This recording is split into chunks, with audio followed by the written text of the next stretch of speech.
مرزا غلام قادیانی کون تھا؟ دہلا دینے والے حقائق جانیے احمد عیسیٰ کی زبانی۔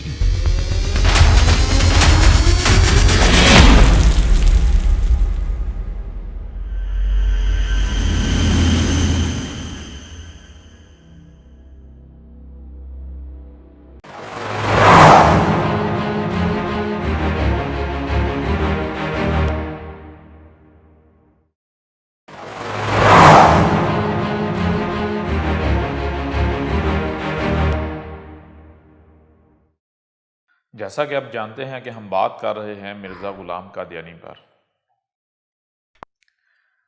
ایک اور پہلو سے اسی قرآن سے جو آپ کے دونوں ہاتھوں کے درمیان ہے، مرزا غلام قادیانی کی حقیقت کو آپ پر کھول کر واضح کرتے ہیں۔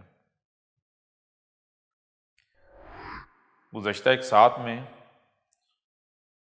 بارہا آپ کے اوپر یہ بات کھول کر واضح کر دی گئی کہ یہ قرآن جو آپ کے دونوں ہاتھوں کے درمیان ہے، اس میں اساطیر الاولین نہیں ہے، یعنی اس میں آپ کو بظاہر جن کا ذکر نظر آ رہا ہے، جو کہ وہ رسول اور وہ قومیں ہیں جو اس قرآن کے نزول سے پہلے گزر چکے، یہ ان کا ذکر نہیں ہے، بلکہ اس قرآن میں اس قرآن کے نزول سے لے کر الساعۃ کے قیام تک ہونے والے واقعات کا ذکر ہے، لیکن جو گزر چکے ان کی مسلوں سے۔ آپ کے اوپر یہ بھی واضح کر دیا گیا کہ آج تک کیوں اس بات کا کسی کو پتہ نہیں چلا، کیوں کوئی نہیں سمجھ سکا کہ اس قرآن میں جو گزر چکے ان کا ذکر نہیں بلکہ قرآن کے بعد والوں کا ذکر ہے۔ اس کی وجہ یہ ہے کہ ہر کوئی ظاہر کی اتباع کر رہا تھا، ظن کی اتباع کر رہا تھا، جو ظاہر ہے اسی کو حق سمجھ کر اسے تسلیم کر رہا تھا۔ اب ظاہر ہے جب آپ ظاہر کو حق تسلیم کریں گے تو ظاہر میں تو بالکل یہی لکھا ہے جو گزر چکے ان کا ذکر ہے، لیکن ہم آپ کے اوپر کئی پہلوؤں سے یہ بات کھول کر واضح کر چکے کہ رب العالمین جو بھی کام کرتا ہے وہ دو پہلوؤں سے کرتا ہے، ہر شے سے اس کا جوڑا خلق کیا، کچھ بھی ہے تو اس کے دو پہلو ہیں، ایک ظاہر اور دوسرا باطن۔ یہ قرآن رب العالمین کا اتارا ہوا ہے تو اس کا ایک ظاہر ہے تو اس کا دوسرا پہلو باطن، چھپا ہوا، اور چھپا ہوا پہلو جو ہے اس کا علم چھپانے والے کے علاوہ کسی کے پاس نہیں، یا اس کے پاس علم ہوگا جس پر چھپانے والا ظاہر کرے گا۔ اب جو لوگ اپنے آپ کو غنی کہیں گے، خود کفیل کہیں گے، جن کا کہنا یہ ہے کہ ہم اس قرآن کی خود تشریح کر سکتے ہیں، وضاحت کر سکتے ہیں، ہم خود اسے سمجھ سکتے ہیں، ہمارے پاس ایسے علماء یا ایسی شخصیات ہیں، ایسا لٹریچر ہے، ایسے ذرائع ہیں کہ جن سے ہم اس قرآن کو سمجھ سکیں، تو پھر رب العالمین کہتا ہے ٹھیک ہے تو پھر تم سمجھ لو۔ یوں ایسے لوگوں کے لیے اس قرآن میں صرف اور صرف گمراہی ہے، وہ اسی قرآن سے گمراہ ہوتے ہیں، اور اس کے برعکس وہ لوگ جو خود کو اس قرآن کے آگے جھکاتے ہیں، رب العالمین کے آگے جھکاتے ہیں، جن کا کہنا یہ ہے کہ ہم فقیر ہیں، ہمارا سننا، دیکھنا، سمجھنا محدود ہے، جو کچھ ہم سنتے، دیکھتے اور سمجھتے ہیں یہ کل کا کل نہیں ہے، بلکہ بہت کچھ ایسا ہے جو ہم سے چھپا ہوا ہے، اور ہو سکتا ہے جو ہم سے چھپا ہوا ہے اس میں سے کچھ کسی اور کے اوپر ظاہر ہو، لیکن تمام کا تمام جو چھپا ہوا ہے دنیا میں کوئی بھی انسان یہ دعویٰ نہیں کر سکتا، یہ کلیم نہیں کر سکتا کہ اس کے اوپر ظاہر ہے یا وہ اسے دیکھ رہا ہے، اس کا اسے علم ہے، سوائے رب العالمین کے۔ اب جب جو چھپا ہوا ہے اس کا مکمل علم رب العالمین کے پاس ہے اور چھپانے والا بھی وہی ہے، تو پھر جو لوگ اپنے آپ کو رب العالمین کے آگے جھکاتے ہیں، جو یہ کہتے ہیں کہ ہم فقیر ہیں، ہم محتاج ہیں، اور اللہ جو ہے، جو ہمارا کریٹر ہے، وہ جو بھی ہے یہ بات کی بات ہے، جو کریٹر ہے ہمارا، جو خالق ہے، وہ فقیر نہیں ہے بلکہ غنی ہے۔ یوں جب وہ اپنے آپ کو رب العالمین کے آگے جھکاتے ہیں، رب العالمین سے ہدایت مانگتے ہیں، ایسا نہیں کہ زبان سے تو رب العالمین سے ہدایت کا دعویٰ کریں لیکن اپنے عمل سے وہ ہدایت کے لیے اوروں کی طرف بھاگیں، اپنے جیسے انسانوں کی طرف بھاگیں یا انسانی کتابوں کی طرف رجوع کریں، رخ کریں، ایسا نہیں۔ جو واقعتاً اپنے قول اور فعل سے، اپنی زبان اور اپنے عمل سے اپنے آپ کو رب العالمین کے آگے پیش کرتے ہیں، تو رب العالمین نے اپنے اوپر یہ لازم کر لیا ہے کہ ان کو ہدایت دے، ان کے اوپر حق واضح کرے۔ یوں جب رب العالمین حق واضح کرتا ہے تو یہ بات بالکل کھل کر واضح ہو جاتی ہے کہ اس قرآن میں اساطیر الاولین نہیں، یعنی اس قرآن میں، اس قرآن کے نزول سے پہلے والے جو لوگ ہیں ان کی لائنیں نہیں ہیں، بلکہ ان کی مسلوں سے بعد والوں کا، آج والوں کا ذکر ہے، آپ کا ذکر ہے۔ جیسے کہ سورہ الانبیاء ہے، اس کی آیت نمبر 10 ہے، لَقَدْ أَنزَلْنَا إِلَيْكُمْ كِتَابًا فِيهِ ذِكْرُكُمْ۔ اس میں واضح دو ٹوک کہہ دیا گیا کہ یہ جو تمہارے پاس ایک کتاب ہے ہماری اتاری ہوئی، جس پر تم سب کا اتفاق ہے کہ یہ رب العالمین کی اتاری ہوئی ہے، اس میں کیا ہے؟ اس میں تمہارا ذکر ہے۔ تو یہ آپ کے اوپر ہر پہلو سے کھول کھول کر واضح کر چکے ہوئے ہیں۔ اب جب اس قرآن میں قرآن کے نزول سے بعد کا ذکر ہے تو پھر ایسا کیسے ممکن ہے کہ ایک بہت بڑا واقعہ ہوتا ہے اس کا ذکر نہ ہو؟ یعنی آج سے 1 صدی قبل ایک شخص اٹھتا ہے اور وہ من جانب اللہ ہونے کا دعویٰ کرتا ہے، وہ کہتا ہے کہ میں وہی مسیح ہوں، وہی رسول ہوں جس کی بعثت کا وعدہ کیا گیا تھا۔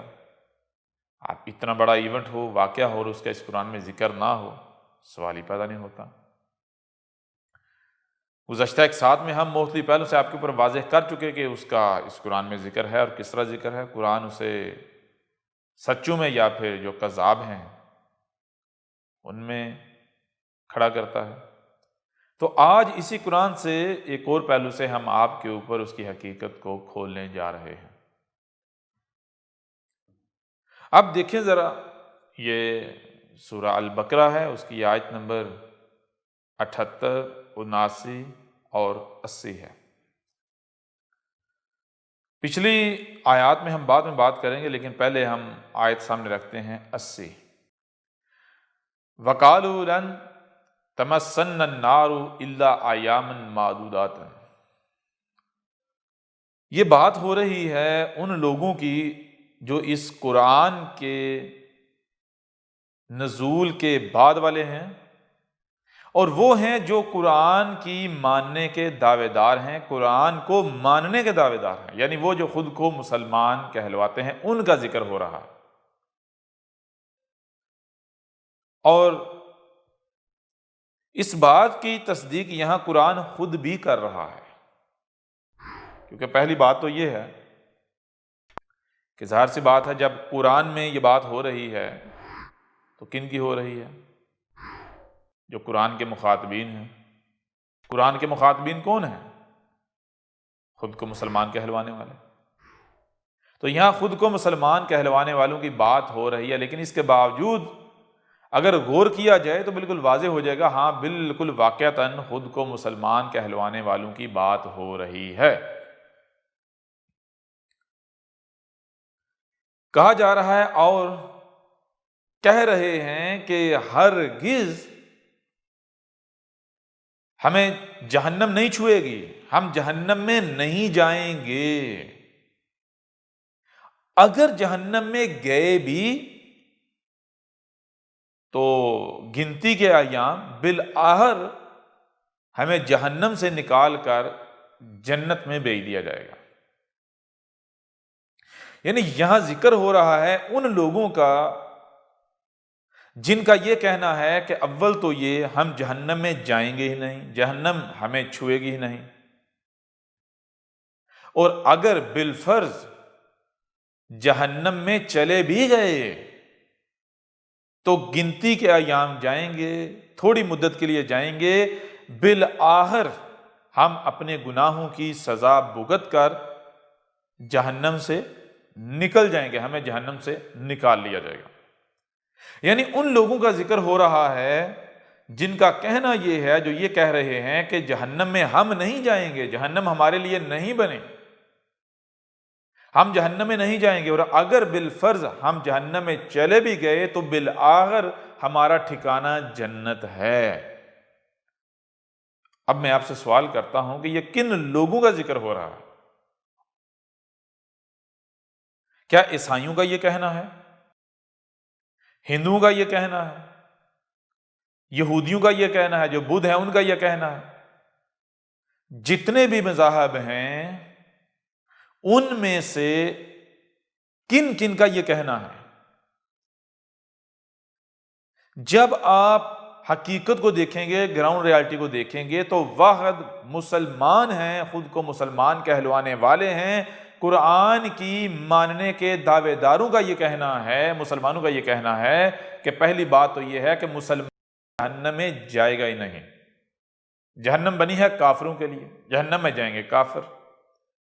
اور اگر کوئی مسلمان اپنے گناہوں کی وجہ سے جہنم میں جاتا ہے تو بالآخر وہ اپنے گناہوں کی سزا بھگت کر جہنم سے نکال دیا جائے گا، اسے جنت میں بھیج دیا جائے گا۔ اگر کوئی مسلمان جہنم میں جاتا ہے تو بالآخر اس کا ٹھکانہ جنت ہے۔ اب پہلی تو بات یہ ہے کہ آگے یہ پوچھا جا رہا ہے، قُلْ اتَّخَذْتُمْ عِندَ اللَّهِ عَهْدًا فَلَن يُخْلِفَ اللَّهُ عَهْدَهُ أَمْ تَقُولُونَ عَلَى اللَّهِ مَا لَا تَعْلَمُونَ۔ یہ کہا جا رہا ہے، ان سے پوچھا جا رہا ہے کہ رب العالمین کی طرف سے ان سے پوچھا جا رہا ہے کہ کیا اللہ کے ہاں سے تم نے ایسا کوئی عہد اخذ کیا ہوا ہے؟ کیا تمہارا اللہ کے ساتھ ایسا کوئی معاہدہ ہے، ایسا کوئی کنٹریکٹ ہے؟ اگر کوئی ایسا کنٹریکٹ ہے، ایسا معاہدہ ہے تو دکھاؤ ذرا کہ اللہ کا تمہارے ساتھ یہ معاہدہ ہوا ہے کہ تم جو جی چاہے کرو۔ پہلی تو بات یہ ہے کہ تمہیں جہنم میں ڈالا نہیں جائے گا، تمہیں جہنم چھوئے گی نہیں، اور اگر تمہیں جہنم میں ڈالا بھی گیا تو بالآخر تمہیں نکال کر جنت میں بھیج دیا جائے گا۔ کیا ایسا کوئی معاہدہ ہے تمہارے پاس اللہ کے ساتھ ہوا کہ جس کے خلاف اللہ نہیں کرے گا؟ ظاہر سی بات ہے اگر اللہ ایک معاہدہ کرتا ہے تو اللہ کیوں اپنے معاہدے کے خلاف کرے گا؟ عہد کے خلاف کیوں کرے گا؟ اللہ تو عہد کے خلاف کرنے والا ہے ہی نہیں۔ لہٰذا کیا تمہارا اللہ کے ساتھ ایسا کوئی معاہدہ ہے، عہد ہے؟ یا پھر تم کیا کر رہے ہو؟ یہ جو تم کہہ رہے ہو کہ پہلی بات تو یہ ہے کہ ہمیں جہنم چھوئے گی نہیں، اور اگر ہم جہنم میں چلے بھی گئے تو گنتی کے ایام بالآخر ہمیں نکال کر جنت میں بھیج دیا جائے گا، یہ جو تم کہہ رہے ہو یہ تم اللہ کے اوپر ایک ایسی بات کہہ رہے ہو جس کا تمہیں علم ہی نہیں ہے، تم علم نہیں رکھ رہے، بغیر علم کے یہ جو تم کہہ رہے ہو۔ کیوں کہہ رہے ہو؟ کیونکہ تم نے اپنے آباء و اجداد کی اس کے اوپر پایا ہے۔ بہرحال یہاں تک اس آیت کو سامنے رکھنے سے یہ بات آپ کے اوپر واضح ہو گئی کہ بات ہو رہی ہے ان لوگوں کی جو خود کو مسلمان کہلوانے والے ہیں، جو خود کو مسلمان کہلوانے والے ہیں، ان کی بات ہو رہی ہے۔ یہ بات بالکل واضح ہو گئی، ثابت ہو گئی۔ اب یہ جو مسلمان کہلوانے والے ہیں ان کے بارے میں، انہی میں سے لوگ جو چند لوگ ہیں، کچھ لوگ ہیں، ان کے بارے میں کیا کہا جا رہا ہے؟ غور کیجئے گا۔ اس سے پچھلی آیت میں، آیت نمبر 79 میں، فَوَيْلٌ لِّلَّذِينَ يَكْتُبُونَ الْكِتَابَ بِأَيْدِيهِمْ ثُمَّ يَقُولُونَ هَٰذَا مِنْ عِندِ اللَّهِ لِيَشْتَرُوا بِهِ ثَمَنًا قَلِيلًا فَوَيْلٌ لَّهُم مِّمَّا كَتَبَتْ أَيْدِيهِمْ وَوَيْلٌ لَّهُم مِّمَّا يَكْسِبُونَ۔ کہا جا رہا ہے کہ خود کو مسلمان کہلوانے والوں میں سے پس ویل ہے ان لوگوں کے لیے جو کیا کر رہے ہیں؟ کتب کر رہے ہیں، لکھ رہے ہیں۔ کیا لکھ رہے ہیں؟ الکتاب، مخصوص علم کتب کر رہے ہیں۔ مخصوص علم کون سا ہے؟ خاص علم۔ وہ تو رب العالمین کا ہے، جس کے ذریعے سے لوگ ہدایت پائیں، وہ علم جس میں یہ بتایا جائے کہ تم دنیا میں کیوں آئے ہو، تمہارے آنے کا مقصد کیا ہے، تمہارا کس میں فائدہ ہے، کس میں نقصان ہے، کیسے فلاح پاؤ گے، فلاح کیسے ملے گی، اور ناکامی کا سامنا کیسے ہوگا، کیسے ناکامی سے بچا جا سکتا ہے۔ تو جو لوگ لکھ رہے ہیں ایسا علم بِأَيْدِهِمْ، اپنے ہاتھوں کے ساتھ، ثم پھر کیا کہہ رہے ہیں، یقولون کہہ رہے ہیں، پھر کہہ رہے ہیں ھذا من عند اللہ، یہ جو ہم لکھ رہے ہیں، یہ کتاب جو ہم لکھ رہے ہیں، یہ جو لٹریچر یہ جو باتیں ہم لکھ رہے ہیں، یہ کیا ہے، ھذا من عند اللہ، یہ اللہ کے ہاں سے ہے، یہ اللہ کے ہاں سے ہے۔ اب ایسے لوگوں کی پہچان بھی بتائی ہے، لِيَشْتَرُوا بِهِ ثَمَنًا قَلِيلًا، وہ ایسا کیوں کر رہے ہیں؟ ایسا اس لیے کر رہے ہیں کہ وہ اس کے ذریعے سے جو ہے وہ معاوضہ لے رہے ہیں، اور جو معاوضہ لے رہے ہیں وہ کتنا ہے، قلیل، تھوڑا۔ اب تھوڑا کس صورت میں ہے یہ الگ بات ہے، لیکن یہاں یہ بات کی گئی اس آیت میں، کہا پس ویل ہے۔ ویل مطلب کیا ہے؟ ویل کا مطلب یہ ہے کہ اگر آپ کوئی بھی کام کرتے ہیں تو جس مقصد، جس مشن، جس ٹارگٹ کو اچیو کرنے کے لیے آپ کریں گے، آپ کبھی بھی اسے پورا نہ کر پائیں، بلکہ وہ الٹا آپ کے گلے پڑ جائے، آپ الٹا ذلیل و رسوا ہو جائیں۔ تو کہا پس ویل ہے ان لوگوں کے لیے جو لکھ رہے ہیں الکتاب بِأَيْدِهِمْ، اپنے ہاتھوں سے، ثم پھر ان کا کہنا کیا ہے، یقولون کہہ رہے ہیں ھذا من عند اللہ، یہ اللہ کے ہاں سے ہے، اور یہ وہ لوگ ہیں، کون سے لوگ، جو اس کے ذریعے سے، اس کے بدلے قیمت لے رہے ہیں، لوگوں سے معاوضہ لے رہے ہیں، اپنی اس کتاب کو بیچ رہے ہیں۔ اب میں آپ سے سوال کرتا ہوں، ذرا غور کریں، سب سے پہلے تو یہ دیکھیں کہ خود کو مسلمان کہلوانے والوں میں سے کیا ایسے لوگ اپنا وجود رکھتے ہیں، سامنے آتے ہیں، جنہوں نے اپنے ہاتھوں سے کتابیں لکھیں، اور ان کا دعویٰ یہ ہے کہ یہ اللہ کے ہاں سے ہے۔ تو بہت سارے لوگ آپ کے سامنے آ جائیں گے، بہت سارے لوگ، ان میں سے کچھ تو ایسے ہیں کہ جو دو ٹوک یہ اعلان نہیں کریں گے کہ یہ اللہ کے ہاں سے ہے، لیکن میں آپ سے سوال کرتا ہوں کہ ہدایت کس کے ذمہ ہے، ہدایت کون دے سکتا ہے؟ تو آپ جانتے ہیں کہ ہدایت اللہ کے علاوہ تو کوئی دے ہی نہیں سکتا، ہدایت تو رب العالمین کی ذمہ داری ہے۔ اب جو کام رب العالمین کے علاوہ کوئی کر ہی نہیں سکتا، اگر وہی کام کوئی اور کرنے کا دعویٰ کرے، کرتا ہوا نظر آئے، تو کیا اس کے لیے اپنی زبان سے یہ اقرار کرنا ضروری ہے کہ وہ یہ کام کر رہا ہے؟ وہ زبان سے وہ اقرار کرے یا نہ کرے، یا پھر اس کے بالکل برعکس ہی دعویٰ کیوں نہ کرے، وہ اپنے عمل سے یہ اعلان کر رہا ہے کہ وہ یہ کہہ رہا ہے کہ میں وہ کام کر رہا ہوں جو اللہ کے علاوہ کوئی نہیں کر سکتا، لہذا اس کے قول کو نہیں دیکھا جائے گا۔ اگر قول اس کا جو زبان کا کام ہے،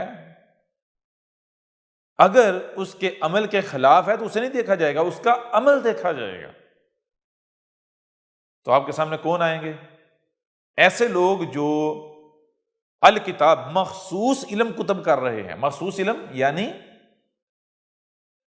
وہ علم جس علم سے آپ یہ دعویٰ کر سکتے ہیں کہ بھائی میں جو آپ کو لکھ کر دے رہا ہوں، میں جو لکھ رہا ہوں، اس سے آپ کو رہنمائی ملے گی کہ دنیا میں آنے کا مقصد کیا ہے، حق کیا ہے، باطل کیا ہے، کیا کرنا ہے، کیا نہیں کرنا، کس میں فلاح ہے، کس میں ناکامی ہے۔ تو بہت سارے لوگ آپ کے سامنے آئیں گے، بہت سارے افراد سامنے آئیں گے خود کو مسلمان کہلوانے والوں میں سے۔ ان میں سے اکثریت ان کے سامنے آئے گی جو زبان سے یہ اقرار نہیں کرتے کہ یہ اللہ کے ہاں سے ہے، لیکن وہ اپنے عمل سے یہ اعلان کر رہے ہیں کہ یہ کر رہے ہوتے ہیں کہ یہ من عند اللہ ہے، اللہ کے ہاں سے ہے۔ ظاہر سی بات ہے جب آپ یہ کہیں گے کہ میں جو لکھ رہا ہوں یہ شیطانی علم نہیں ہے، یہ رحمانی علم ہے، تو آپ کیا کہہ رہے ہیں؟ یہ جو بندہ بھی لوگوں کی ہدایت کے نام پر جو کچھ بھی لکھتا ہے، کوئی کتاب لکھتا ہے، کوئی لٹریچر سامنے لاتا ہے، تو میں آپ سے سوال کرتا ہوں کیا وہ یہ کہتا ہے کہ یہ شیطان کے ہاں سے ہے؟ کیا یہ کہتا ہے کہ یہ جو میرا علم ہے یہ شیطان کی طرف سے آیا ہے، شیطانی علم ہے، شیطان کے ہاں سے ہے، لوگوں کو بہکانے کے لیے آیا ہے، لوگوں کو گمراہ کرنے کے لیے ہے؟ یا پھر اس کا دعویٰ یہ ہوتا ہے کہ یہ لوگوں کی ہدایت کے لیے ہے؟ اے لوگوں، جو میں نے لکھا ہے اس سے تمہیں پتہ چلے گا کہ حق کیا ہے اور باطل کیا ہے۔ تو یہی تو ہے یہ کہنا کہ من عند اللہ، یہ اللہ کے ہاں سے ہے۔ تو کچھ یہ ہے کہ زبان سے اقرار تو نہیں کرتے لیکن عمل ان کا بتا رہا ہے، اور ان کے برعکس کچھ ایسے بھی ہیں جو زبان سے بھی یہ اقرار کرتے ہیں، جو عمل تو ان کا ہے ہی ہے، لیکن عمل کے ساتھ ساتھ وہ زبان سے بھی اقرار کرتے ہیں کہ اے لوگو، یہ جو ہم کتب کر رہے ہیں، جو لکھ رہے ہیں مخصوص علم، یہ جو ہماری کتاب ہے، یہ کیا ہے؟ یہ اللہ کے ہاں سے ہے۔ اب دیکھیں ایسے جو لوگ ہیں، ان میں سے وہ لوگ جو اپنی ان کتابوں کو بیچتے ہیں، اپنے اس علم کو بیچتے ہیں، بیچ رہے ہیں، اس علم کے ذریعے سے معاوضہ طلب کر رہے ہیں لوگوں سے، ان کے بارے میں قرآن کہہ رہا ہے فَوَيْلٌ لِّلَّذِينَ، پس ایسے لوگوں کے لیے ویل ہے، رب العالمین کے یہ دشمن ہیں، یہ رب العالمین کے نام پر لوگوں کے ساتھ کھلواڑ کر رہے ہیں، دھوکہ کر رہے ہیں، لوٹ رہے ہیں۔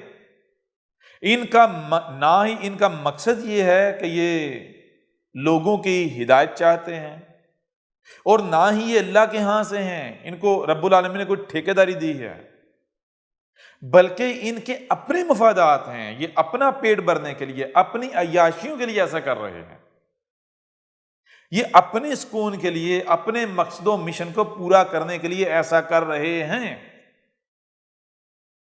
کیونکہ ان لوگوں کو پتا ہے کہ ہم اگر دنیا والوں کو یہ کہیں گے کہ بھائی ہم میں بڑی صلاحیتیں ہیں، ہم بڑے کمال کے لوگ ہیں، ہم بڑے باکمال ہیں، ہمارے پیچھے چلو، ہمیں چندے دو، ہمیں مال دو، کوئی بھی نہیں دے گا، لوگ انہیں جوتے ماریں گے۔ تو یہ کیا کرتے ہیں؟ یہ چلاکی اور مکاری کا استعمال کرتے ہیں، یہ رب العالمین کا نام استعمال کرتے ہیں۔ مقصد کیا ہے ان کا؟ قیمت لینا، مال اکٹھا کرنا، لوگوں سے چندے لینا، فنڈ لینا، اپنے علم کو بیچنا۔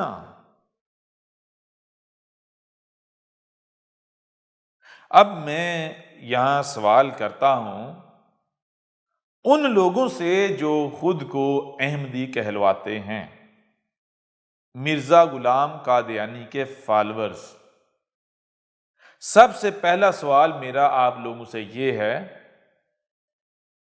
کہ مرزا غلام قادیانی کیا ان لوگوں میں شمار ہوتا تھا جو خود کو مسلمان کہلوانے والے ہیں، جو قرآن کو ماننے کے دعوے دار ہیں، قرآن کی ماننے کے دعوے دار ہیں؟ تو کیا دنیا میں کوئی ایک بھی شخص ایسا ہے جو یہ اعلان کر سکے یا یہ دعویٰ کر سکے کہ نہیں، مرزا غلام قادیانی مسلمانوں سے باہر تھا، وہ قرآن کی ماننے کا دعوے دار نہیں تھا، قرآن کو رب العالمین کی طرف سے بھیجی ہوئی کتاب ماننے کا دعوے دار نہیں تھا؟ کیا آپ میں سے کوئی بھی یہ دعویٰ کر سکتا ہے، یہ اعلان کر سکتا ہے کہ مرزا غلام قادیانی قرآن کے مخاطبین سے باہر تھا؟ تو اس کا جواب بالکل واضح ہے کہ نہیں، کوئی بھی یہ اعلان، یہ دعویٰ نہیں کر سکتا۔ مرزا غلام قادیانی کے شمار اسی گروہ میں ہوتا ہے۔ دوسرا سوال، کیا آپ میں سے کوئی بھی شخص یہ دعویٰ کر سکتا ہے، یہ اعلان کر سکتا ہے کہ مرزا غلام قادیانی ان میں سے نہیں تھا جن کا دعویٰ یہ تھا، جن کا کہنا یہ تھا کہ اول تو ہم جہنم میں جائیں گے ہی نہیں، ہمیں جہنم چھوئے گی نہیں، جہنم میں تو جائیں گے کافر۔ دوم، اگر جہنم میں چلے بھی گئے کچھ ایسے گناہوں کی وجہ سے جو جنت میں جانے کے آڑے آ گئے، جنت میں جانے کی رکاوٹ بن گئے، تو ان کی وجہ سے اگر جہنم میں چلے بھی گئے تو بالآخر ان گناہوں کی سزا بھگت کر جنت میں ڈال دیا جائے گا، جہنم سے نکال کر جنت میں بھیج دیا جائے گا۔ تو دنیا کا کوئی بھی قادیانی یہ دعویٰ نہیں کر سکتا، یہ اعلان نہیں کر سکتا کہ مرزا غلام قادیانی ایسے گروہ سے باہر تھا، ایسے لوگوں سے باہر تھا۔ مرزا غلام قادیانی کا بھی یہی عقیدہ و نظریہ تھا کہ اول تو ہم جہنم میں جائیں گے نہیں، جہنم ہمیں چھوئے گی نہیں۔ دوم، اگر بالفرض جہنم میں چلے بھی گئے تو گنتی کے ایام بالآخر جہنم سے نکال کر جنت میں بھیج دیا جائے گا۔ یوں یہاں بھی واضح ہو گیا کہ مرزا غلام قادیانی کے شمار کن میں ہے۔ تیسرا سوال، کیا مرزا غلام قادیانی کا شمار ان لوگوں میں سے ہوتا ہے جنہوں نے لوگوں کی ہدایت کے نام پر علم کتب کیا، کتابیں لکھیں؟ تو یہاں پر بھی دنیا کا کوئی قادیانی، مرزائی، خود کو احمدی کہلوانے والا یہ نہیں کہہ سکتا کہ مرزا غلام قادیانی نے لوگوں کی رہنمائی کے نام پر کتابیں نہیں لکھی، بلکہ ہر ایک کے اوپر یہ واضح ہے، ہر ایک کے یہ سامنے ہے کہ مرزا غلام قادیانی ایک ایسا شخص تھا جس نے لوگوں کی ہدایت کے نام پر کتابیں لکھیں، بہت بڑی تعداد میں لکھیں۔ آج بھی اس کی کتابوں کا ذخیرہ روحانی خزائن کے نام پر موجود ہے، دنیا کا ہر قادیانی جانتا ہے۔ چلیں آگے بڑھیں۔ کیا مرزا غلام قادیانی نے یہ کہا کہ جو میں لکھ رہا ہوں لوگوں کی ہدایت کے لیے، لوگوں کی رہنمائی کے لیے، جو میں کتابیں لکھ رہا ہوں، جو میں کتاب لکھ رہا ہوں، یہ من اللہ ہے، یہ من عند اللہ ہے، اللہ کے ہاں سے ہے؟ تو یہ بات بھی بالکل واضح ہے، دنیا کا کوئی قادیانی یہ نہیں کہہ سکتا کہ مرزا غلام قادیانی نے ایسا نہ کہا ہو۔ مرزا غلام قادیانی جو ہے اس کا تو یہ دعویٰ تھا کہ وہ وہی مسیح ہے جس کے بھیجنے کا صدیوں سے رب العالمین وعدہ کرتا چلا آیا، مسیح موعود، وہی رسول جس کو بھیجنے کا رب العالمین نے وعدہ کیا تھا، جیسے اولین میں محمد کو بھیجا این اسی طرح آخرین میں مسیح کو، عیسیٰ کو بھیجے گا۔ مرزا غلام قادیانی کا یہ دعویٰ تھا کہ وہ رسول ہے، رب کا بھیجا ہوا ہے۔ مرزا غلام قادیانی کا دعویٰ تھا کہ اس کی جو کتاب ہے، اس کا جو لٹریچر ہے، وہ اللہ کے ہاں سے ہے، وہ روحانی ہے، وہ الہامی ہے۔ یہ بات الگ ہے کہ وہ روحانی یا الہامی ثابت ہوتا ہے یا نہیں،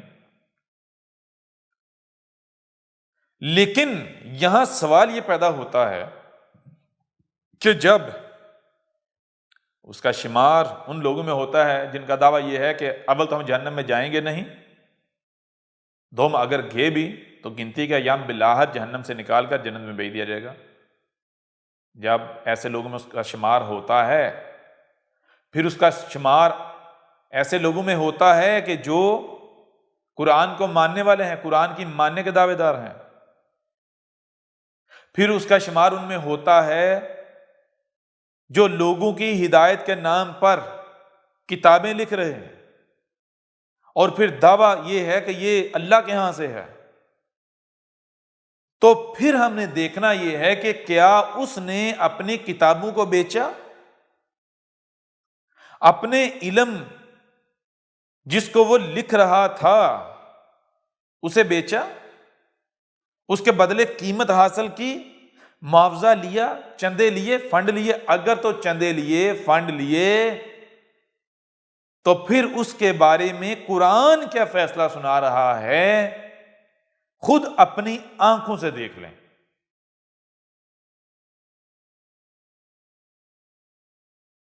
دنیا کا کون سا قادیانی ہے جو یہ دعویٰ کر سکے کہ مرزا غلام قادیانی نے جو کتابیں لکھی اس نے فری بانٹی؟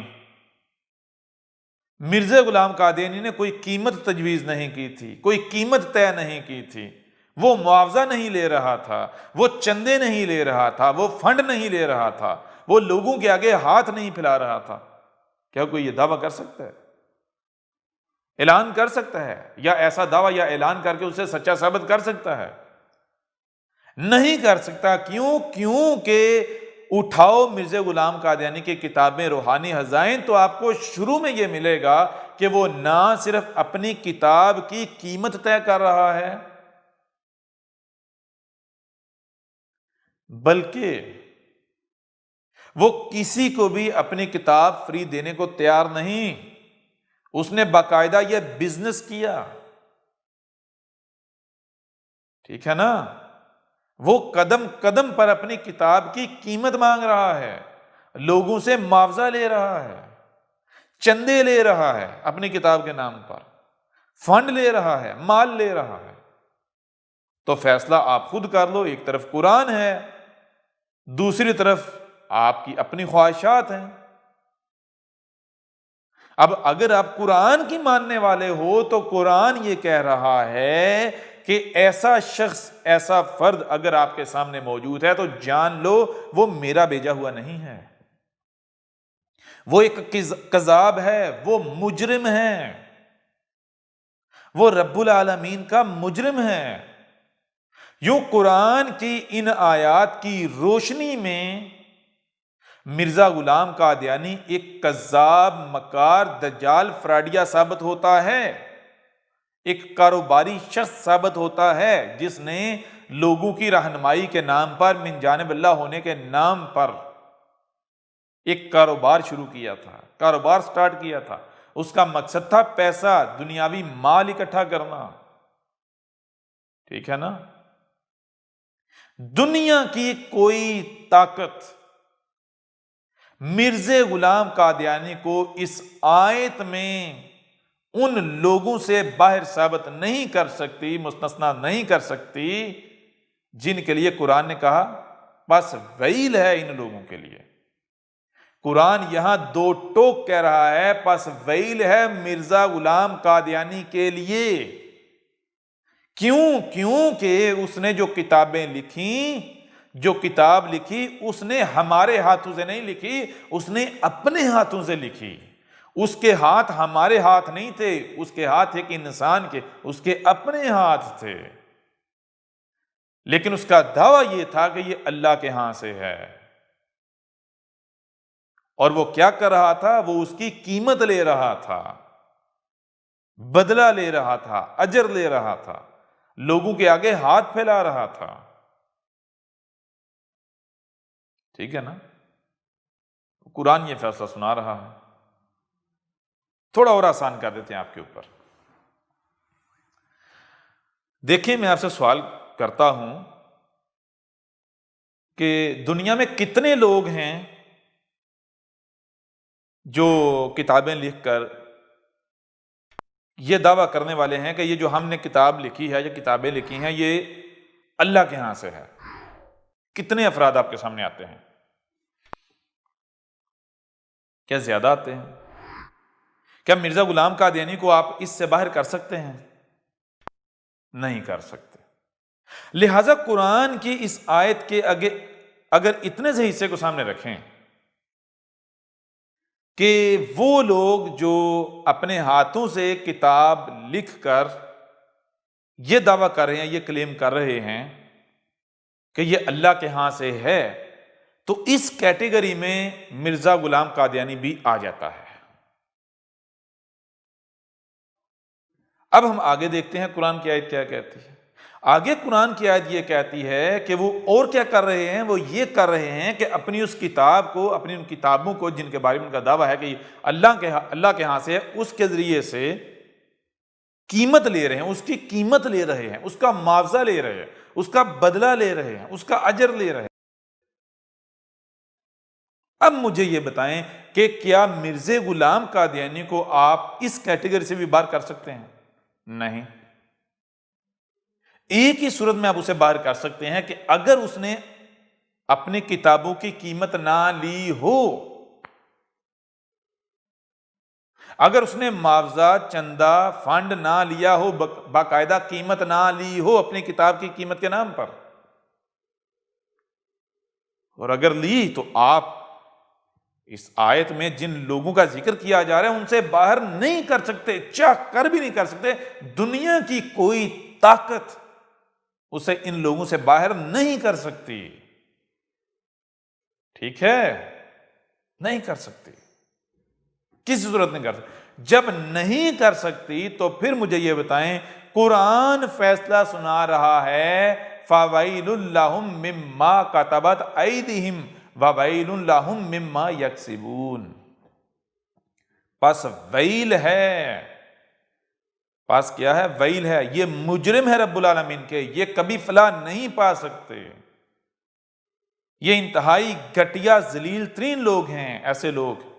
یعنی مرزا غلام قادیانی کیا ہے؟ وہ رب العالمین کا مجرم ہے، غلیظ شخص ہے، رب العالمین کے نام کو استعمال کرنے والا مجرم، ٹھیک ہے نا؟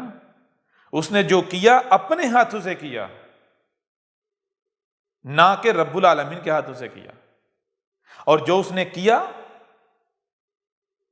جو اس کا کام ہے وہ بھی ویل ہے، ٹھیک ہے نا؟ اب جو اس کے پیچھے چلیں گے وہ کہاں جائیں گے؟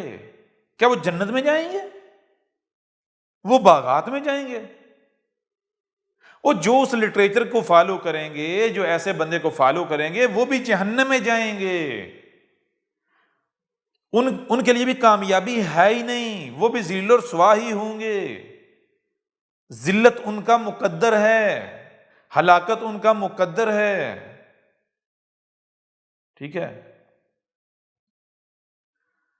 مرزا غلام قادری نے ایسا کیا، کیوں کیا؟ کیونکہ اس سے پچھلی آیت کی طرف جائیں، کیا کہا جا رہا ہے آیت نمبر 78 میں، وَمِنْهُمْ أُمِّيُّونَ لَا يَعْلَمُونَ الْكِتَابَ إِلَّا أَمَانِي وَإِنْ هُمْ إِلَّا يَظُنُّونَ، کہا جا رہا ہے وَمِنْهُمْ، اور ان میں سے یہ جو موجود ہیں امیون، جو امیون ہیں، آج بھی اسی بنیاد پر کھڑے ہوئے ہیں کہ خدا ہے، خدا کے ماننے کے دعوے دار، اس سے اپنے آپ کو اس کے آگے جھکانے کے دعوے دار، لا یعلمون، یہ علم نہیں رکھ رہے، ان کو نہیں علم الکتاب کے، الکتاب کیا ہے، الکتاب کیا تھی، کسی کو نہیں پتا کہ الکتاب کیا تھی، الکتاب کا پتہ ہی نہیں، اللہ اگر پتا ہے تو کتنا پتا ہے، آمانی، جس کو انہوں نے الکتاب مانا ہوا ہے، تسلیم کیا، محض مانا ہوا ہے، یہ پتہ ہی نہیں کہ الکتاب کیا ہے، محض ایک شے کو الکتاب مان کر بیٹھے ہوئے ہیں، اور وہ کیا ہے؟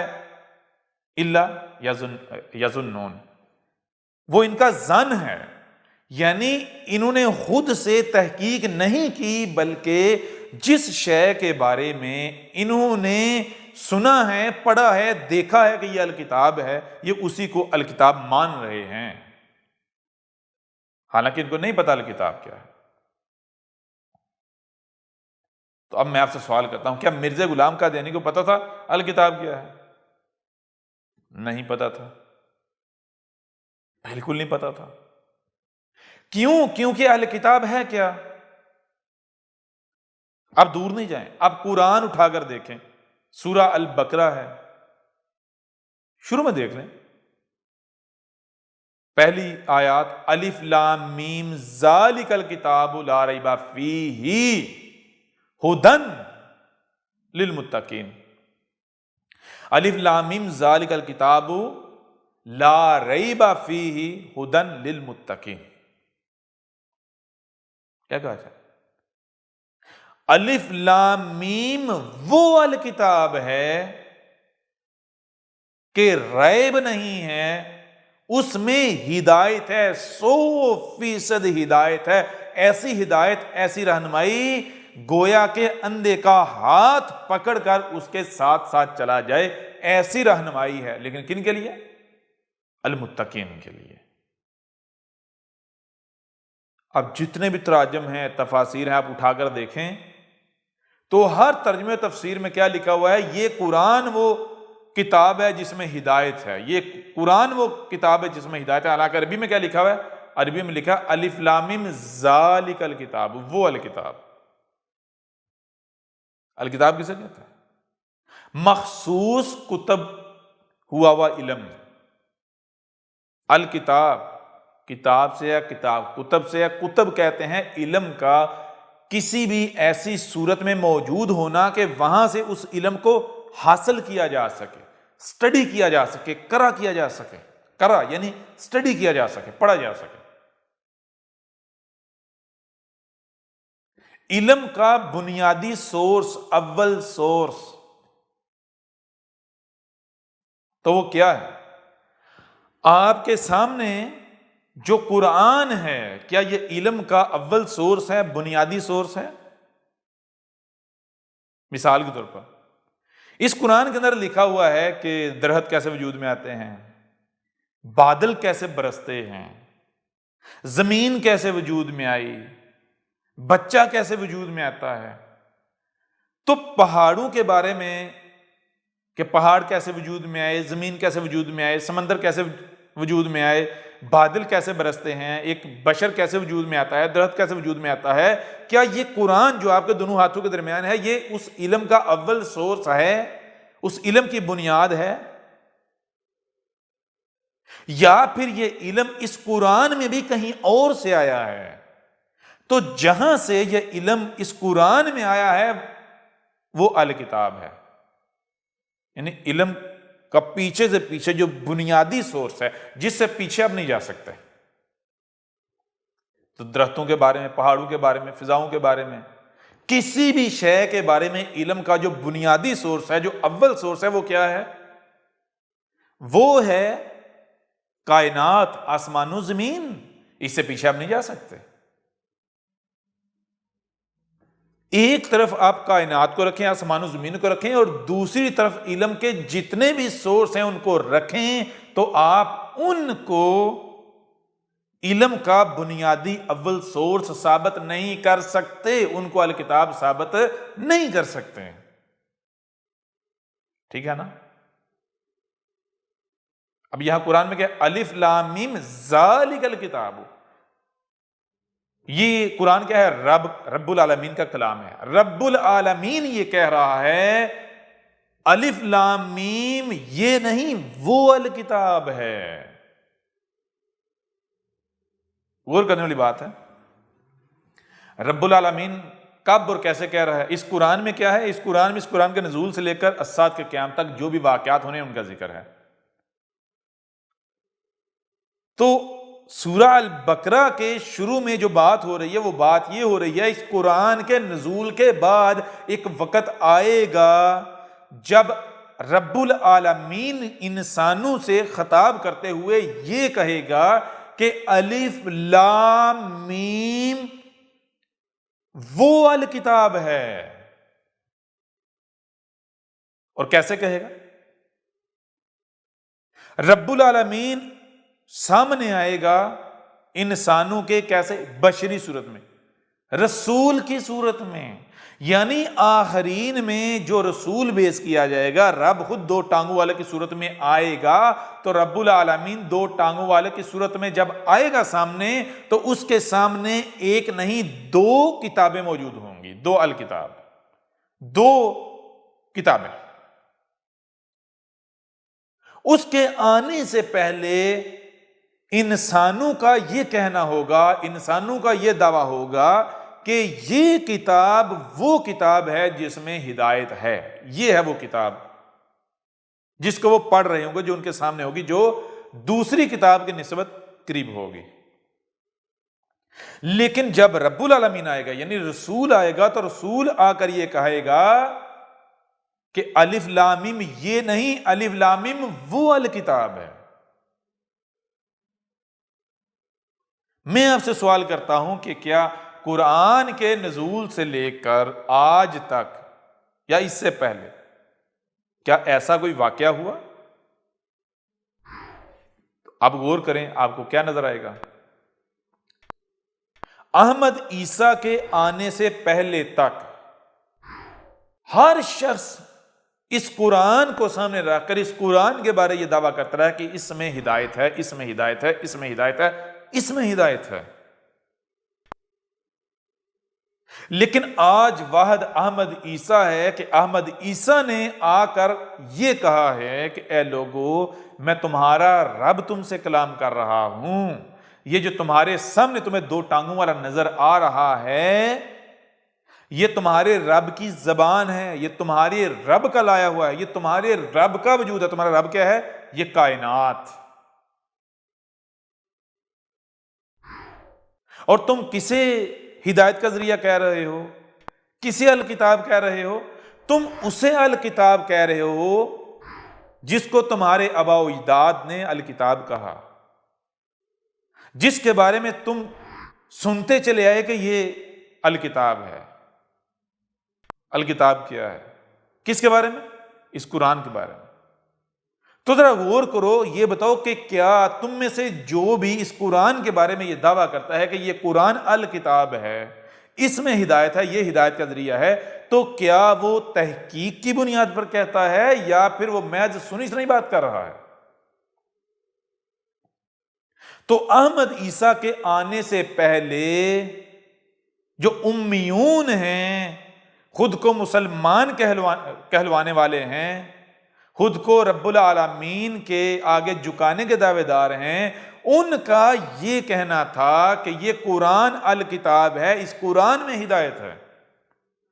لیکن آج احمد عیسیٰ ہے جس نے آ کر یہ کہا ہے کہ اے گدھے کے بچوں، تمہارے سامنے ہدایت کے دو ذریعے ہیں، دو کتابیں تمہارے سامنے ایسی ہیں جن کے بارے میں یہ کلیم کیا جا سکتا ہے کہ ان میں ہدایت ہے۔ ایک نہیں، دو کتابیں ہیں تمہارے سامنے۔ ایک کون سی ہے؟ ایک وہ ہے جس کے بارے میں تم کہہ رہے ہو کہ یہ الکتاب ہے، کیا؟ یہ قرآن جو تمہارے دونوں ہاتھوں کے درمیان ہے۔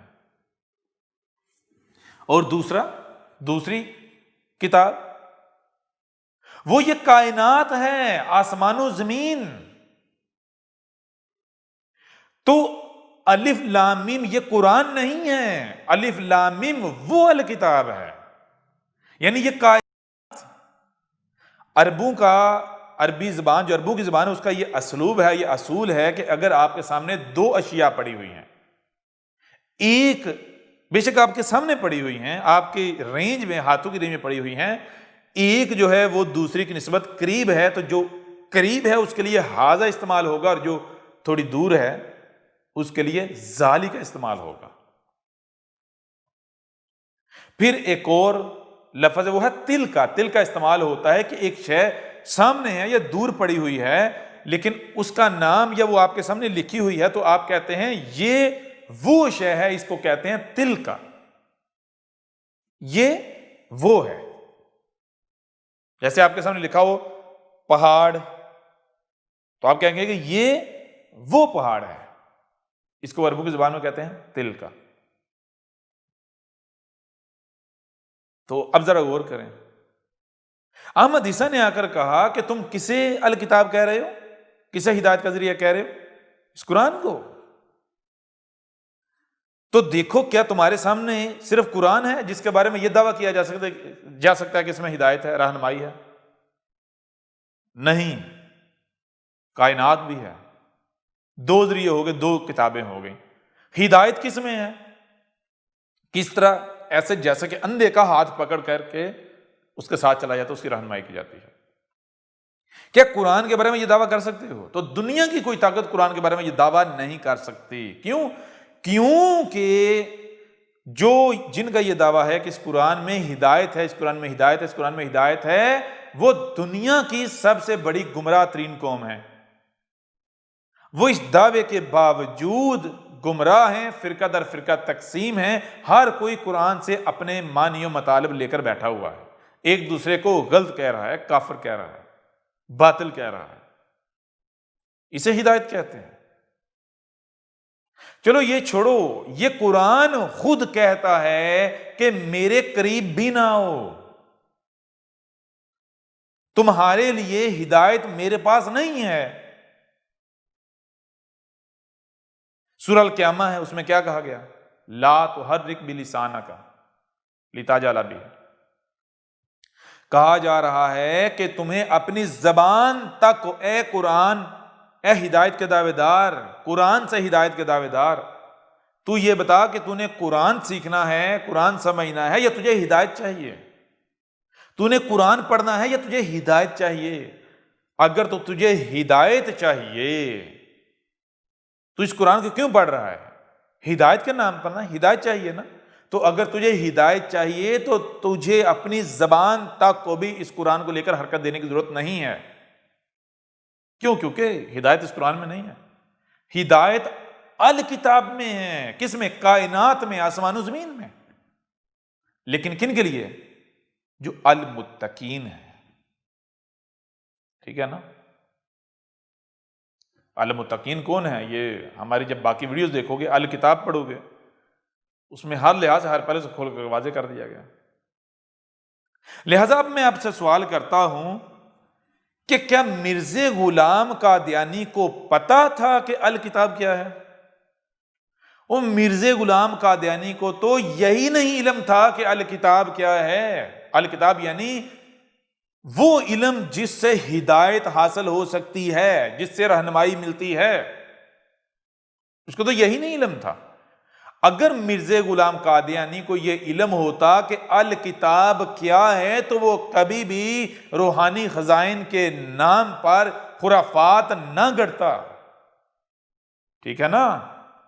وہ لوگوں کو کہتا کہ اے لوگو، الکتاب کیا ہے؟ یہ کائنات، اس کائنات کو آپ اس وقت تک پڑھ ہی نہیں سکتے، اسٹڈی کر ہی نہیں سکتے جب تک کہ آپ اپنے آپ کو اس قرآن، یہ جو کائنات ہے اس کے آگے جھکا نہیں دیتے، اپنے آپ کو کائنات کا حصہ نہیں بنا دیتے، ٹھیک ہے نا؟ کیونکہ کوئی اس کائنات سے اللہ کوئی گاڈ، کوئی ایشور اپنا وجود نہیں رکھتا۔ اللہ گاڈ ایشور کون ہے؟ یہ کائنات ہی ہے، ٹھیک ہے نا؟ تمہیں لگتا ہے کہ یہ آسمان، یہ زمین کیا ہے، یہ سمندر، یہ دریا، یہ پہاڑ، یہ ایسی بے جان مخلوقات ہیں؟ نہیں، یہ تم اپنے رب میں موجود ہو، اللہ میں موجود ہو۔ جیسے تم سنتے ہو، جیسے تم دیکھتے ہو، جیسے تم سمجھتے ہو، ایسے ہی یہ کائنات سن رہی ہے، دیکھ رہی ہے، سمجھ رہی ہے، اس کے مطابق عمل کر رہی ہے۔ تمہیں کیوں نظر نہیں آتا؟ کیونکہ تم اس کے اندر موجود ہو۔ بالکل ایسے گویا کہ تمہارے وجود میں ایک خلیے کے اوپر ایک مخلوق ہو تو اس کے ارد گرد کیا نظر آئے گا؟ کیا اس کو یہ نظر آئے گا کہ جو اس کو نظر آ رہا ہے وہ اسی طرح دیکھتا ہے، اس طرح سنتا ہے جیسے وہ سن دیکھ رہا ہے؟ نہیں، اس کو نظر آئے گا اس کے کھڈے، اونچائیاں، اونچی، یہی چیزیں نظر آئیں گی۔ اس کو ان میں اپنے جیسے کان، اپنے جیسی آنکھیں اور اپنی جیسی عقل نظر نہیں آئے گی۔ اب وہ جو ظاہر دیکھ رہا ہے، اس ظاہر کی بنیاد پر یہ گمان کر کے بیٹھ جائے کہ بھائی یہ جو مجھے نظر آ رہا ہے یہ سنتا دیکھتا نہیں، یہ تو ایسے اونچ نیچ ہے، پہاڑ ہیں، دریا ہیں، سمندر ہیں، درخت ہیں، لہذا میں جو جی چاہے کروں۔ تو کیا وہ صحیح سچا ہوگا؟ کیا جس وجود کو اپنے ارد گرد دیکھ رہا ہے، کیا وہ وجود ایسا ہے کہ وہ سنتا نہیں، دیکھتا نہیں، سمجھتا نہیں، اسے تکلیف نہیں ہوتی، اس میں احساسات نہیں ہے، جذبات نہیں ہیں؟ وہ آپ ہو، آپ کیا سنتے نہیں ہیں، دیکھتے نہیں؟ آپ سننے والے ہیں، دیکھنے والے ہیں، سمجھنے والے ہیں، آپ میں احساسات ہیں، آپ میں جذبات ہیں۔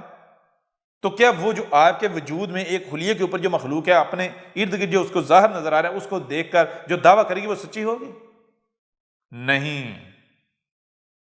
بالکل ایسے ہی مرزا غلام قادیانی کو نہیں پتا تھا کہ یہ جو ارد گرد نظر آ رہا ہے یہ کیا ہے، وہ بھی باقی انسانوں کی طرح یہی سمجھتا تھا کہ یہ مخلوقات ہیں،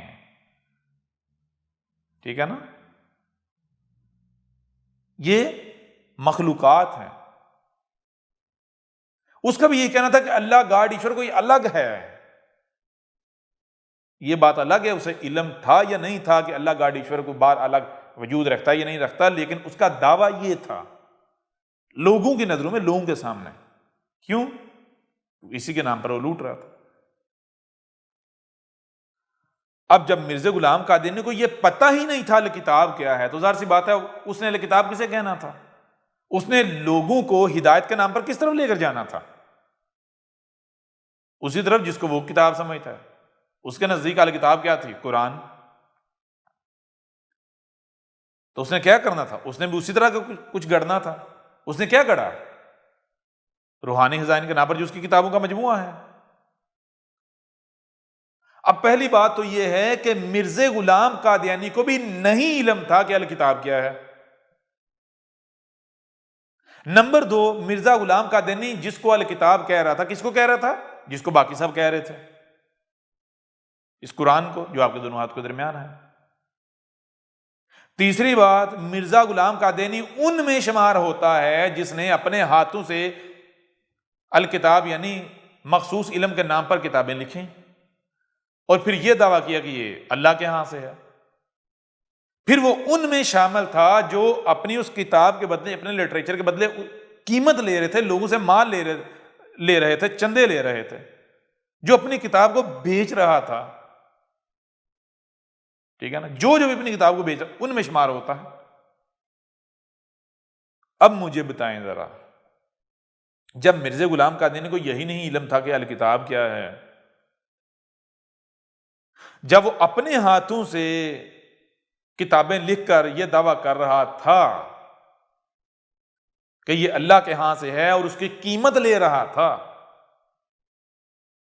تو آپ کے شور مچانے سے وہ رسول ہے، وہ رسول ہے، وہ مسیح تھا، وہ مسیح تھا، مسیح تھا، کیا وہ رسول یا مسیح بن جائے گا؟ کیا آپ کے کہنے پر رب یہ بات مان جائے گا؟ کیا آپ کے زور لگانے سے، آپ کے رٹے لگانے سے قرآن آپ کی بات مان جائے گا؟ کیا قرآن میں یہ آیات غائب ہو جائیں گی؟ بتائیں نا ذرا۔ یوں آپ کے اوپر اس پہلو سے بھی بالکل کھل کر واضح ہو گیا کہ مرزا غلام قادیانی ایک بہت بڑا فراڈیا تھا، دجال اور مکار تھا، دنیا کا، روئے زمین کا غلیظ ترین شخص تھا، جسے نہ علم کے الکتاب کیا ہے، جسے نہ رب العالمین کا علم، ٹھیک ہے نا، جو اپنے ہاتھوں سے خرافات کو گڑھ کر ان کے بارے میں یہ دعوے کرتا رہا کہ یہ اللہ کے ہاں سے ہے، یہ مجھے الہام ہوتا ہے، اور اس کے عوض قیمت لیتا رہا، لوگوں سے مال لیتا رہا،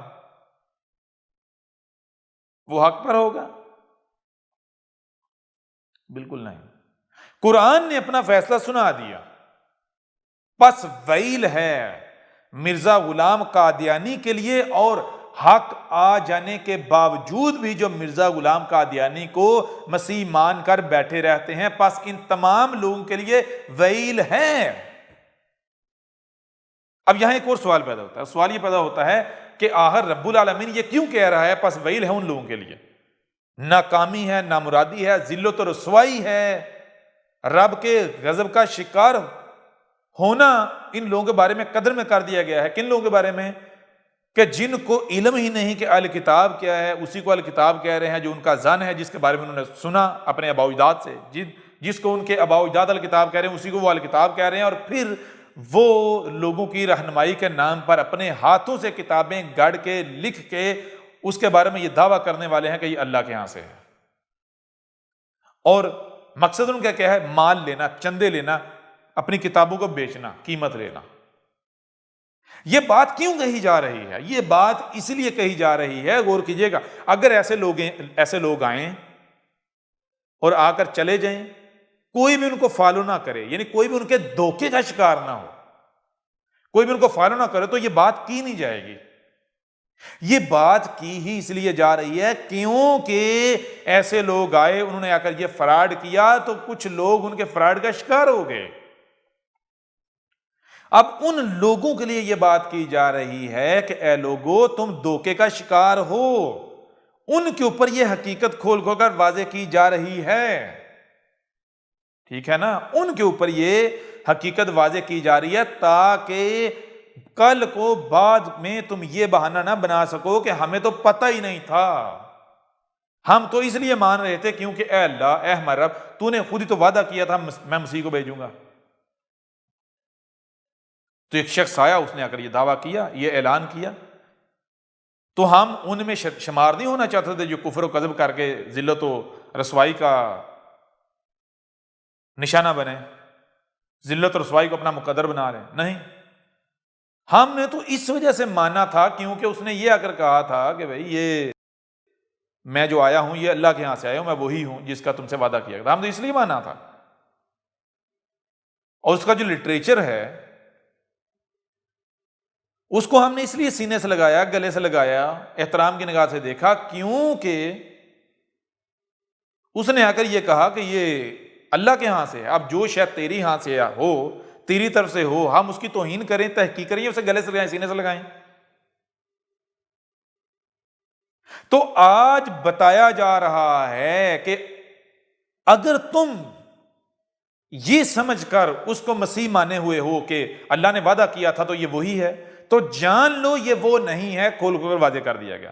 اگر تم اس کے لٹریچر، اس کی کتاب کو یہ سمجھ کر سینے سے لگائے ہوئے ہو کہ وہ اللہ کے ہاں سے ہے، تو جان لو یہ دھوکہ ہے، دجلہ فراڈ ہے۔ آج ہم نے تمہارے پر کھول کھول کر واضح کر دیا۔ اب اس کے باوجود بھی، حق کے آ جانے کے باوجود بھی اگر تم باز نہیں آتے، پیچھے نہیں ہٹتے، تو پھر کل کو تم کوئی بہانہ نہیں بنا سکو گے، تمہارے اوپر ہی حجت ہو چکی۔ حق آ جانے کے باوجود بھی اگر تم اسے مسیح مانتے ہو، اس کی کتابوں کو، اس کی کتاب، اس کے لٹریچر کو من عند اللہ تسلیم کرتے ہو، تو یہ تم حق بات نہیں کہہ رہے، یہ حق نہیں ہے، یہ تم تحقیق کی بنیاد پر نہیں کہہ رہے، بلکہ یہ تم ضد، ہٹ درمی اور انا پرستی کی بنیاد پر کہہ رہے ہو، یہ تم استکبار کر رہے ہو۔ سمجھ آ رہی ہے نہیں آ رہی؟ اب جب حق آ گیا ہے، اس کے باوجود اگر تم اپنی ضد پر قائم رہتے ہو، اگر تم کہتے ہو نہیں وہ مرزا غلام قادیانی سچا تھا، مسیح تھا، اور اس کی کتاب اللہ کے ہاں سے ہے، تو پھر تمہیں یہ ثابت کرنا ہوگا، ٹھیک ہے نا؟ اور اگر تم ثابت نہیں کرتے تو جان لو تمہارے پاس کسی قسم کا کوئی بہانہ نہیں ہے۔ لہذا اے قادیانیوں، اے امت مرزیہ،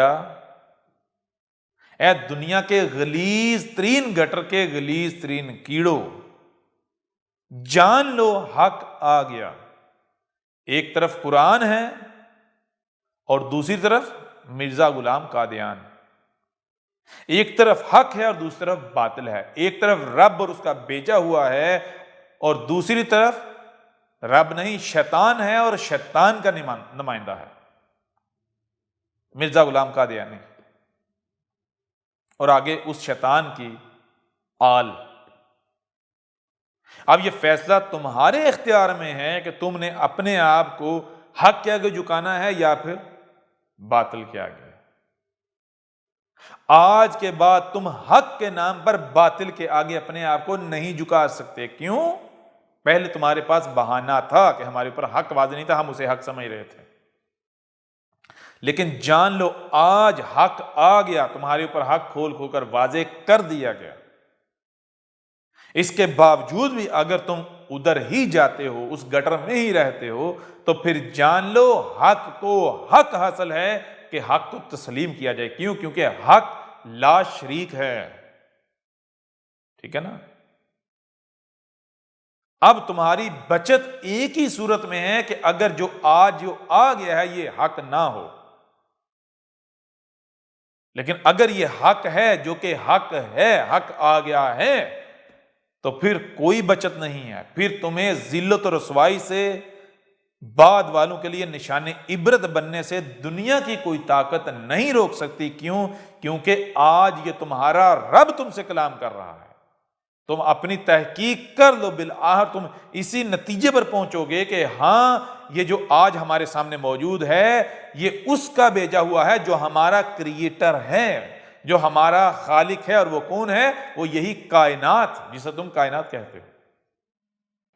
اور یہاں آخر میں مرزا غلام قادیانی کی جو کتاب ہے روحانی خزائن، اس کے شروع میں اس نے کیا لکھا ہے، ایک چھوٹے سے ٹریلر کے طور پر آپ لوگوں کے سامنے رکھ دیتے ہیں تاکہ آپ کے اوپر یہ واضح ہو جائے کہ واقعتاً اس نے اپنی کتابوں کو بیچا، خود بیچا، قیمت مقرر کی، ٹھیک ہے نا، خود گواہی دے کر چلا گیا، خود وہ گواہی اس کی کتابوں کے اندر موجود ہے، تاکہ تم اب بعد میں کوئی بہانہ نہ بنا سکو۔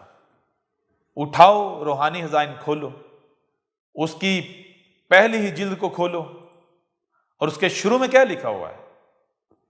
روحانی خزائن جلد نمبر 1 صفحہ نمبر 2، اعلان کتاب براہین احمدیہ کی قیمت اور دیگر ضروری گزارش۔ اس کی کتاب شروع ہی یہاں سے ہو رہی ہے، کہاں سے؟ کہ کتاب کی قیمت سے، شروع ہی ابتدائی قیمت سے ہو رہی ہے۔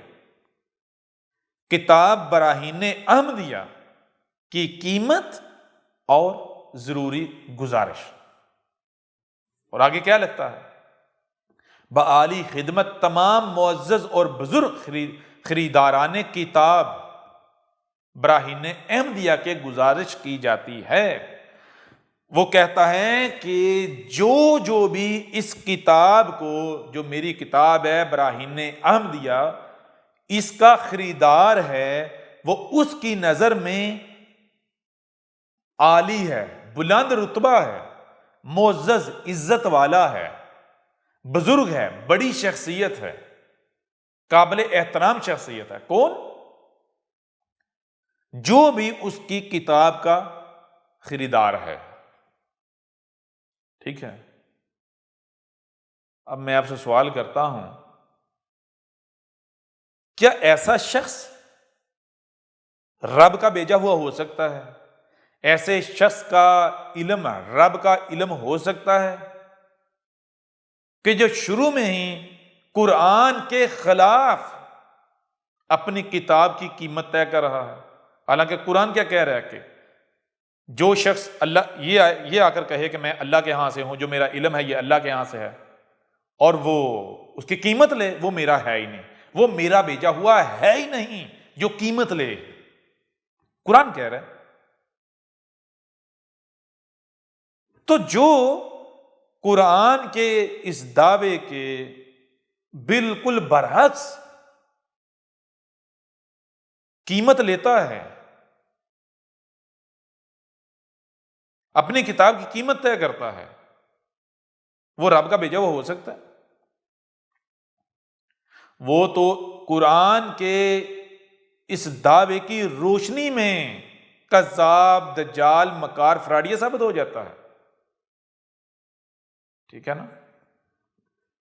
اب وہ شخص کیا رسول ہو سکتا ہے جو یہ کہہ رہا ہے کہ جو اس کی کتاب کے خریداران ہیں وہ کیا ہیں؟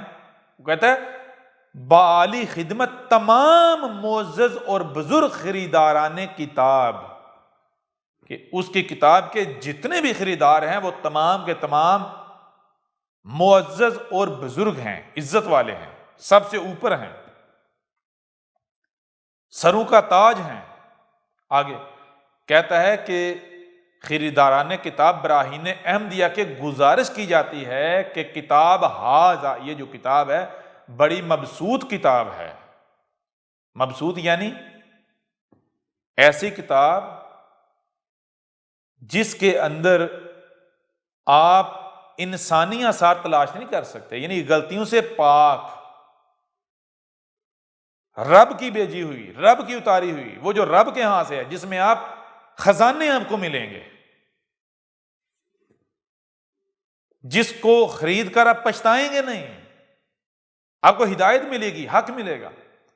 آگے کہتا ہے یہاں تک کہ جس کی ضخامت 100 جز سے کچھ زیادہ ہوگی، کہتا ہے کہ یہ جو کتاب ہے یہ کیسی کتاب ہوگی کہ جس کی زحامت جو ہے وہ 100 جز یعنی 100 حصے، 100 سے زیادہ اس کے اجزاء ہوں گے، حصے ہوں گے، اور تا اختتام طبع وقتاً فوقتاً حواشی لکھنے سے اور بھی بڑھ جائے گی۔ کہتا ہے 100 حصے تو اس کے سمجھو لکھے جا چکے ہیں، اور جب تک یہ 100 حصے، 100 سے زیادہ حصے چھپ کر آتے ہیں تب تک اور لکھی جاتی رہے گی، تو یہ بہت آگے تک چلی جائے گی۔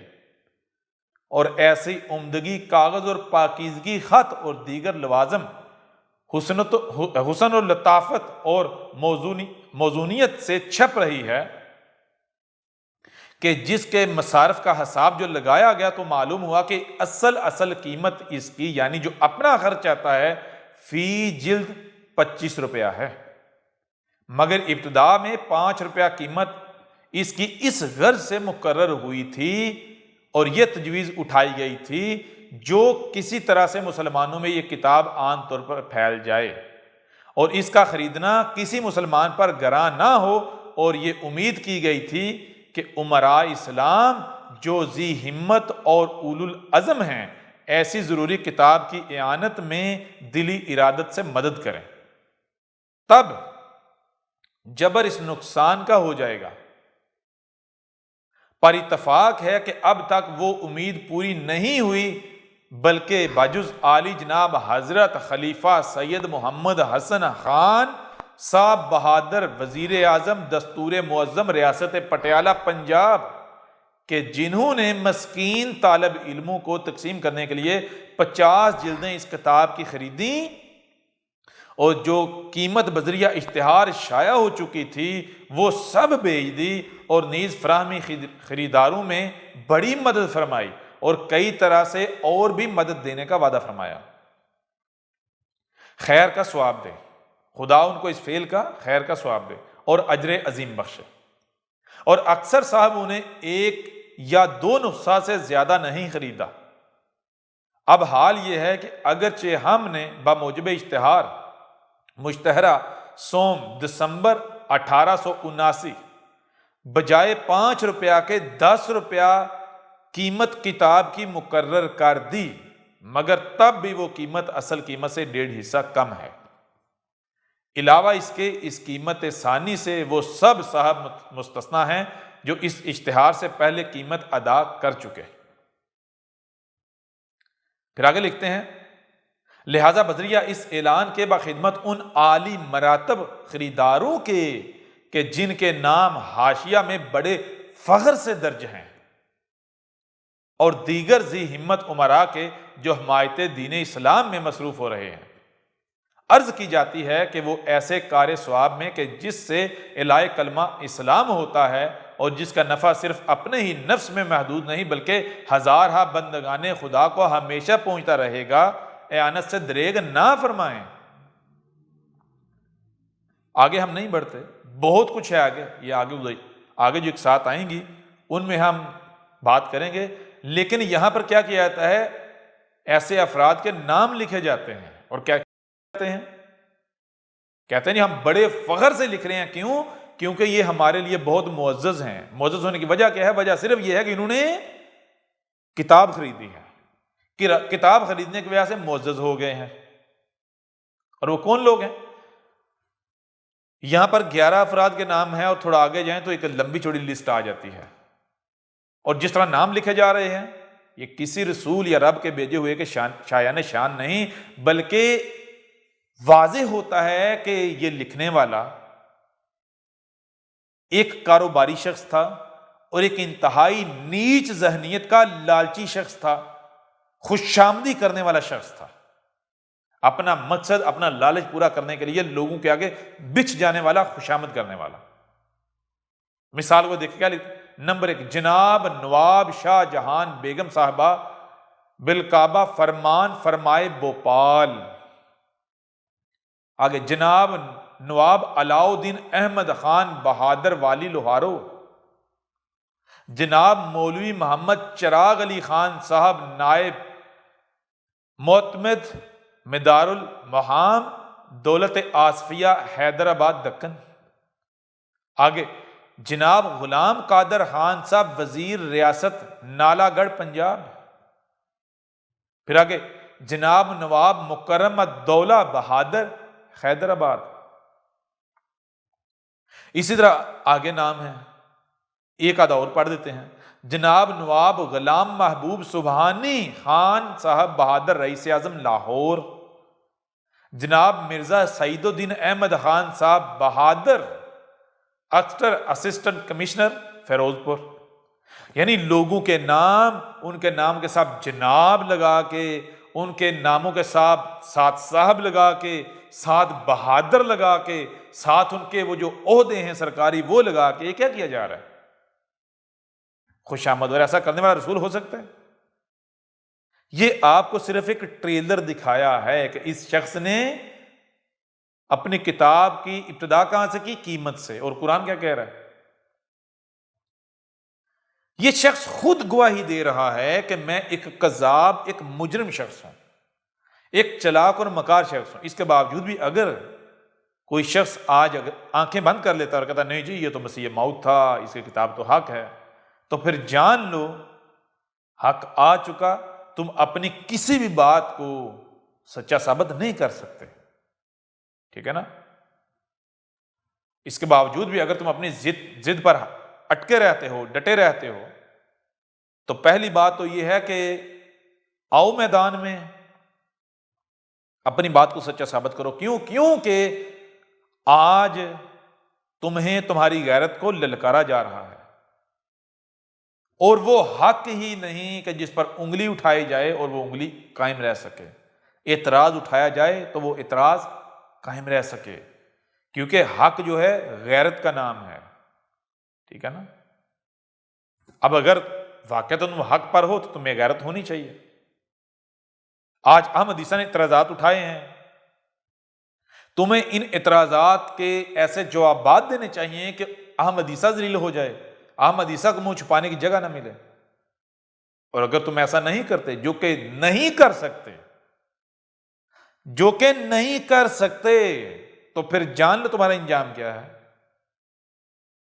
حق آ چکا، ہر لحاظ سے، ہر پہلو سے کھول کر واضح کیا جا چکا.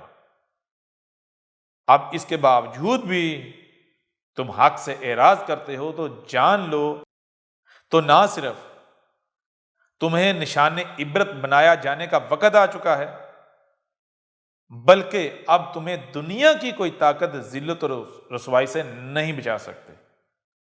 یہاں آخر میں دو چیزیں آپ کے سامنے رکھتے ہیں. پہلی بات تو یہ ہے کہ آپ کے اوپر یہ کھول کر واضح کر دیا گیا کہ قرآن میں اساطیر الاولین نہیں، بلکہ قرآن میں قرآن کے نزول کے بعد کا ذکر ہے. جب بعد کا ذکر ہے تو پھر دیکھیں ان آیات میں جن افراد کا، جن لوگوں کا ذکر کیا جا رہا ہے، کیوں ذکر کیا جا رہا ہے؟ اسی لیے ذکر کیا جا رہا ہے کہ قرآن کے نزول کے بعد ایسا ایونٹ، ایسے واقعات یا ایسا واقعہ ہوا ہے تو ذکر کیا جا رہا ہے، ورنہ ذکر نہ ہوتا. اور مجھے یہ بتائیں کہ ایسا کس نے کیا؟ ایسا واقعہ کب ہوا یا نہیں ہوا؟ اور کیا تو کس نے کیا؟ کیا آپ کے اوپر واضح نہیں ہے؟ ہر ایک کے اوپر واضح ہے کہ کیا گیا. یہ ہوا کس نے کیا؟ مرزا غلام قادیانی نے. اس کے علاوہ اور بھی ہیں، لیکن چونکہ ہمارا موضوع مرزا غلام قادیانی ہے تو اب ہر کوئی جانتا ہے کہ اس نے کیا، یہ واقعہ ہوا. تو قرآن جو ہے اب آپ کے اوپر واضح کر رہا ہے، اس لیے قرآن میں اس کا ذکر. نمبر دو، اب کوئی بھی اٹھ کر یہ دعویٰ کر سکتا ہے، یہ کہہ سکتا ہے کہ اے احمد عیسیٰ، جیسا کہ یہ اعتراضات اٹھائے گئے، اپنی طرف سے اعتراضات اٹھائے گئے، بہت بڑا اعتراض جو ہے اٹھایا گیا، لیکن یہ علم کی بنیاد پر نہیں، محض حسد اور بغض کی بنیاد پر کہ اے احمد عیسیٰ، الکتاب تو پھر تم نے بھی لکھی ہے، تیرا بھی یہ دعویٰ ہے کہ یہ من عند اللہ ہے، تو یا تو یہ ثابت کر کہ یہ اللہ کے ہاں سے آئی ہے تیرے پاس، کہ تو نے نہیں لکھی اپنے ہاتھوں سے، یہ اللہ نے لکھی ہے. ٹھیک ہے؟ اگر نہیں ثابت کر سکتا تو پھر یہ اس آیت میں تو تیرا بھی ذکر آ رہا ہے پھر، یا پھر کیا تیرا ذکر نہیں؟ تو اس کا بھی جواب پہلے بھی ہم دے چکے، لیکن اس کے باوجود یہاں پھر واضح کر دیتے ہیں تاکہ کسی گٹر کے کیڑے کے لیے بھی یہ عذر، یہ بہانہ نہ رہے. پہلی بات تو یہ ہے کہ فویل للذین یکتبون الکتاب بایدیہم، پس ویل ہے ایسے لوگوں کے لیے جو لکھ رہے ہیں الکتاب اپنے ہاتھوں سے. تو احمد عیسیٰ نے کب یہ کہا کہ میں ایک انسان ہوں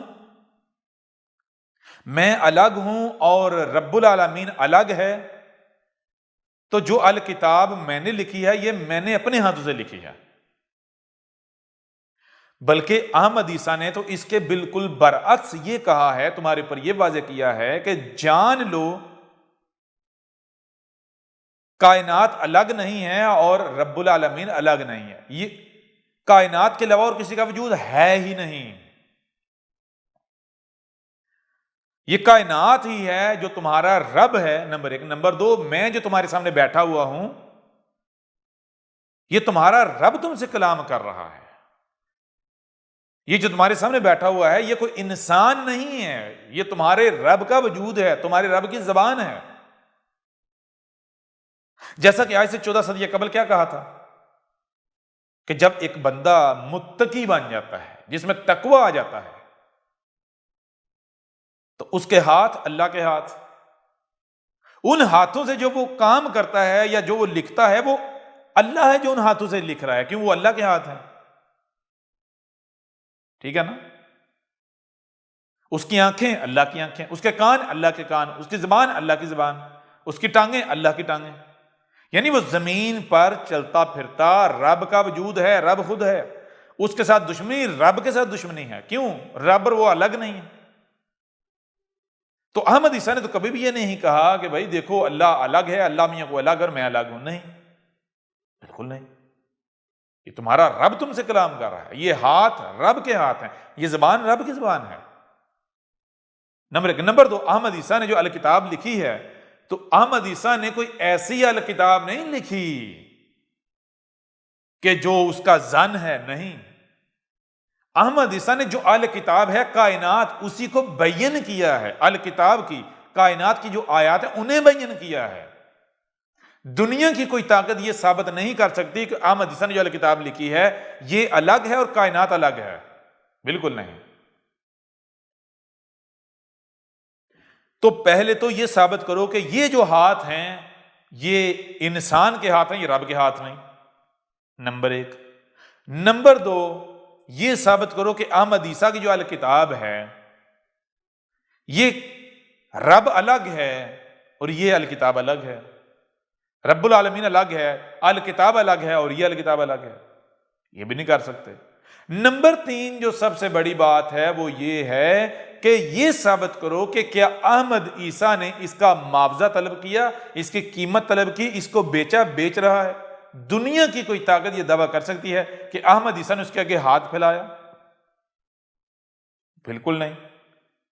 جب نہ ہی تم یہ ثابت کر سکتے ہو کہ احمد عیسیٰ ایک انسان ہے اور یہ الکتاب انسانی ہاتھوں سے لکھی گئی، نہ ہی یہ ثابت کر سکتے ہو کہ احمد عیسیٰ اسے بیچ رہا ہے، اس کی اس نے کوئی قیمت طے کی ہے، تو پھر احمد عیسیٰ کو تم اس آیت میں کہاں ٹھہرا سکتے ہو؟ اس سے بھی بڑھ کر کیا احمد عیسیٰ کو تم ان میں شامل کر سکتے ہو کہ جو اسی کو الکتاب کہہ رہے ہیں، جس کو آباء و اجداد الکتاب کہتے رہے؟ احمد عیسیٰ کا شمار ان میں نہیں ہوتا، باقی تو بات کی بات ہے نا۔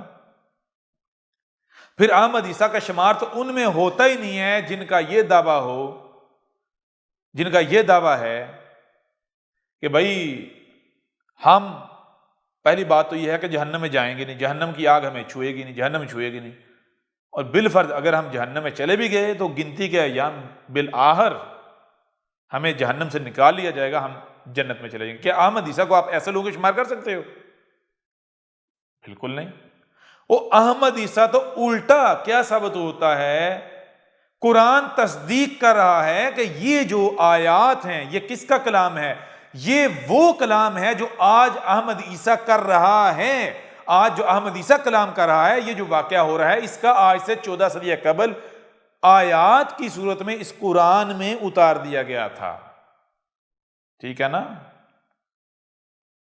قرآن میں یہ جو آیات ہیں وَمِنْهُمْ أُمِّيُّونَ لَا يَعْلَمُونَ الْكِتَابَ إِلَّا أَمَانِي وَإِنْ هُمْ إِلَّا يَظُنُّونَ۔ پھر آگے فَوَيْلٌ لِلَّذِينَ يَكْتُبُونَ الْكِتَابَ بِأَيْدِيهِمْ ثُمَّ يَقُولُونَ هَذَا مِنْ عِنْدِ اللَّهِ لِيَشْتَرُوا بِهِ ثَمَنًا قَلِيلًا فَوَيْلٌ لَهُمْ مِمَّا كَتَبَتْ أَيْدِيهِمْ وَوَيْلٌ لَهُمْ مِمَّا يَكْسِبُونَ وَقَالُوا لَن تَمَسَّنَّ النَّارُ إِلَّا أَيَّامًا مَّعْدُودَاتًا قُلْ اتخذتم عند اللہ عہدا فلن یخلف اللہ عہدا احدہ ام تقولون علی اللہ ما لا تعلمون، کہ یہ قرآن میں یہ جو لکھا ہوا ہے یہ کیا ہے؟ یہ قرآن کے نزول کے بعد رب العالمین کا انسانوں سے کیا جانے والا کلام ہے۔ بشری صورت میں قرآن کے نزول کے بعد ایک وقت آتا ہے، کون سا وقت؟ جو کہ کہا تھا کہ قرآن میں کہا تھا کہ جیسے تمہارے اولین میں محمد کو بیس کیا ہے، این اسی طرح تمہارے آخرین میں جس ذات نے محمد کو بیس کیا ہے، محمد کو کھڑا کیا ہے، وہی ذات یعنی یہ جو کائنات ہے یہ کھڑا کرے گی تم میں رسول، عیسیٰ آئے گا۔ اور یہاں پر یہ عیسیٰ کی زبانی جو کلام کیا جا رہا ہے اس کا ذکر ہے۔ آج یہ جو کلام کیا جا رہا ہے، یہ جو آج راز کھولے جا رہے ہیں، یہ جو آیات ہیں، یہ تو احمد عیسیٰ کا ذکر ہے۔ قرآن کی آیات تصدیق کر رہی ہیں کہ یہ جو قرآن کی آیات ہیں، یہ جو 14 صدی قبل لکھی گئی تھی، یہ ایونٹ تھا، اس کا ذکر کیا گیا تھا۔ تم یہ احمد عیسیٰ کے اوپر آیات فٹ کر رہے ہو، کیسے کر سکو گے؟ الٹا یہ آیات گواہی دے رہی ہیں کہ یہ احمد عیسیٰ کا کلام ہے، احمد عیسیٰ کا کلام ہے یہ، ٹھیک ہے نا؟ یہ ابھی جو ایونٹ ہو رہا ہے، واقعہ ہو رہا ہے، اس کا قرآن میں ان آیات کی صورت میں ذکر ہے، ٹھیک ہے نا؟ یوں اس پہلو سے بھی حق ہر لحاظ سے، ہر پہلو سے نہ صرف کھول کر واضح کر دیا گیا، بلکہ دنیا کی کوئی طاقت احمد عیسیٰ کے علم سے کسی علم کو کبھی ثابت نہیں کر سکتی۔ دنیا کی کوئی طاقت احمد عیسیٰ کے علم کا مقابلہ نہیں کر سکتی۔ اور وہ کون سا علم ہے جس کا مقابلہ دنیا کی کوئی طاقت نہ کر سکے؟ وہ رب العالمین کا علم ہے۔ تو پھر احمد عیسیٰ کیا ہے؟ تمہارا رب ہے جو آج تم سے کلام کر رہا ہے۔ آنکھیں کھول لو اس سے پہلے کہ دیر ہو جائے اور بعد میں تمہارے پاس سوائے پچھتاوے کے اور کچھ نہ رہے۔ احمد عیسیٰ کون ہے؟ کیا آپ احمد عیسیٰ کو جانتے ہیں؟ احمد عیسیٰ وہ ہے جس نے ان باتوں پر سے پردہ اٹھایا ہے جس پر آج ہر کوئی اختلاف کر رہا ہے۔ حق اور باطل کی پہچان اب انتہائی آسان۔ آج ہی الکتاب کو ڈاؤن لوڈ کریں۔ مزید ویڈیوز کے لیے احمد عیسیٰ کے یوٹیوب چینل کو وزٹ کریں اور چینل کو سبسکرائب کرنا مت بھولیے گا۔